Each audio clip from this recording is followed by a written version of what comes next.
Right guys, live video today. What I'm going to do it on are what could possibly be the reasons that you're not losing weight. I had this conversation with a client of mine the other week, I remember, and they weren't losing weight, and they couldn't really understand why it was. So we kind of went off the checklist of eliminating a few things, and it gave me an idea for a live video. All too often people struggle to lose weight, but they don't actually understand why. They just think, they blame it on genetics, hormones, metabolism, cell sensitivity, thyroid, every excuse that they can apart from the actual facts. So 9 times out of 10, it's not going to be anything to do with cell sensitivity. It's nothing to do with hormones. It's nothing to do with metabolism. It's not that your metabolism slowed down or anything like that. It's one of two things. Your calorie intake isn't matching your energy output, okay? Or you're intaking more calories than you are actually expending. And this is where calorie counting comes in. So the first part of this video, what I'm going to do is I'm going to talk to you about how important calorie counting is and why it might be causing you to either not be losing weight or to be putting weight on. So when people typically start a diet, they clean the diet up, okay? So they stop eating what we consider as crap things, chocolate, biscuits, sweets, crisps, cake, burgers, pizza, all the kind of usual stuff. They cut all that out and they replace it with things like clean things, so salads, soups, steak, chicken, turkey, beef, rice, pasta, etc, etc, etc. So the key thing is to remember is that calories count, alright? Now, what they also don't bear in mind is their energy expenditure levels as well, okay? So let's say you've got two people and they're identical twins, both females, okay? And one of them, I've said this loads of times, but one of them is a waitress at a restaurant. She's carrying plates up and down, she's carrying beer kegs, things like that, up and down stairs, moving around. She's going to be incredibly active, alright? And let's say she's on a 2,000 calorie diet, okay? Her twin sister works in Liverpool at an insurance broker's, so she drives an hour and a half to work every morning in a car. She then sits at a desk 9 till 5 or 9 till 6. She then drives an hour and a half back home as well. Her energy expenditure isn't that high, alright, and she's also on 2,000 calories. So sister A, we'll call her, could be losing weight on 2,000 calories because of how active she is. Sister B might not be losing weight because she's intaking more energy, and that's what food is. Food is energy, and that's measured in calories, okay? So calories is a unit of measurement. You can't pick a calorie up. Just like a meter is. A meter is a unit of measurement. A calorie is a unit of energy measurement, for example, food. So what's happening 9 times out of 10 with people is their calorie intake is greater than their energy expenditure. So it doesn't matter how clean you're eating. It doesn't matter if you're on steak for breakfast. It doesn't matter if you're on scrambled eggs, smoked salmon, baked beans, toast, cheese, burgers, whatever. If your calorie expenditure is higher than your energy expenditure, your calorie intake is higher than your energy expenditure, then you're not going to lose weight. And it's that simple. So the second part of the video is, what are things that would typically cause you to keep weight on? And when I say that, I call them invisible calories. So for example, when people cook the steak in coconut oil is perceived to be this magic, all singing, all dancing oil that melts fat. All coconut oil is it's just calories, alright? Doesn't matter if you use the 1 calorie spray to cook your food in, or whether you use a coconut oil. Now the coconut oil is going to be more calorific. So you cook a steak in coconut oil, chances are you've probably added about 300 calories to your meal. Whereas if you cook your steak in the calorie light spray, or without any oil at all, then you've just saved yourself 300 calories. A lot of people do it when they say that they have 6 coffees a day, but they have it with full fat milk. So full fat milk's got more calories in. Doesn't matter that it's better for you. It doesn't matter if it's skimmed milk. It doesn't matter if it's semi-skimmed milk. It doesn't matter if it's almond milk.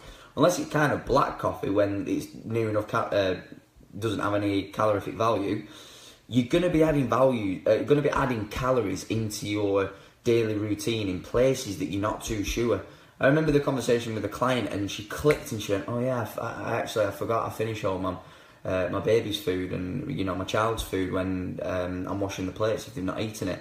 You know, now you do that 2 meals a day, you could be adding 400 calories to yourself without even knowing, you know, despite tracking your food. So doesn't matter about hormones. Don't let people tell you that you've got a slow metabolism. It's just hormonal, and it's to do with cell sensitivity, genetics, all that sort of stuff, because it's not true. The actual fact is that you're either not moving enough or you're eating too much.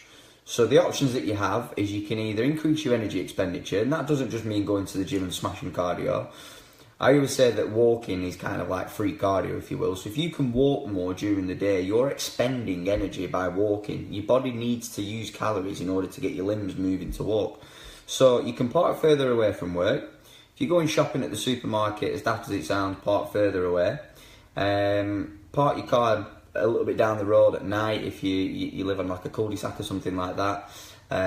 It just means that you get your energy expenditure up. All right. Obviously, you can do your cardio in the morning, or you can do your cardio in the evening. It doesn't have to be too extensive. You don't have to go full pelt. Just 400 calories twice a week. Start off doing that. That's 800 calories throughout the whole week. And, you know, you can do that walking. You can do it on a light jog, as long as you burn 400 calories. And just record your food intake as well. And when I say record your food intake, pretty much record everything that goes in your mouth, apart from water, because like I said, it doesn't hold any nutritional value. But they're the sorts of invisible things that people miss. Then they're left scratching their head thinking, but I'm not losing any weight, and I don't know why. This pack of cashew nuts here, perfect. People think cashew nuts are dead healthy. And they're quite nutritious. They've got lots of vitamins and minerals in them and what have you. But per 100 grams, and this is a 125 gram bag, per 100 grams there's 46.5 grams of fat. Alright, if you can see. But there's 46.5 grams of fat in 100 grams. And like I said, this is a 125 gram bag. So you could quite easily go through one of them on your dinner break. So just to put this into perspective, in this one bag alone, there are over 608 calories in this one bag. You could go to KFC and get a meal for less than 608 calories, I'm telling you. And you'd probably be better doing that as well. So don't let things like this deceive you, alright? 30 grams of nuts, there's still 14 grams of fat. 7.9 grams of carbs, 5.9 grams of protein. So you could have a pack of these every single day and think, oh, you know, I have cashew nuts and snack on nuts and all that sort of stuff, and I have it with steak and eggs and this, that and the other. And in actual fact, you've added around, let's say, 630 calories into your day. You know, like I said, that's near enough half a pizza. I know I'd choose. So just think about those sorts of calories. Think about your energy expenditure. If you're not losing weight, think about, right, how active am I at work? What's the calories that I'm eating, and is that matching my energy expenditure? And it's that simple. If you're not losing weight, you need to do one of two things. You either need to increase your energy expenditure, walking, gym, cardio, etc., or you need to drop the amount of calories that you're eating. Now, the only side note that I'd say with dropping your calories is just make sure that your protein intake is high, because the number one thing that people always do is when they cut the calories, they don't just drop the carbs and the fats, they drop everything in general. And this is when they miss breakfast, or they don't think about increasing the protein intake, because you need your protein. It helps preserve muscle, it helps metabolise your body, it helps with loads of things. So don't just drop every single calorie in general. Keep your protein high, but think about where your carbs and your fats are coming from. Alright? And it's dead simple, and you'll see the weight drop off. Alright? Hope that helps. Think about invisible calories. If you're not losing weight, increase your energy expenditure. Walking, running, jogging, skipping, whatever you fancy. Take up a sport, whatever. Or you can kind of drop your calories. Don't do everything all at once. Alright? It's typical for New Year, New Me people. They get in the gym the first week after New Year and they go, right, I need to get this Christmas weight off. I'm going to do the gym 6 times a week and I'm going to drop my calories and do everything. 3 weeks into it, they're absolutely on their ass, the bollocks, they can't do anything else. They think, oh, Saturday's too hard, and then they end up putting it all back on.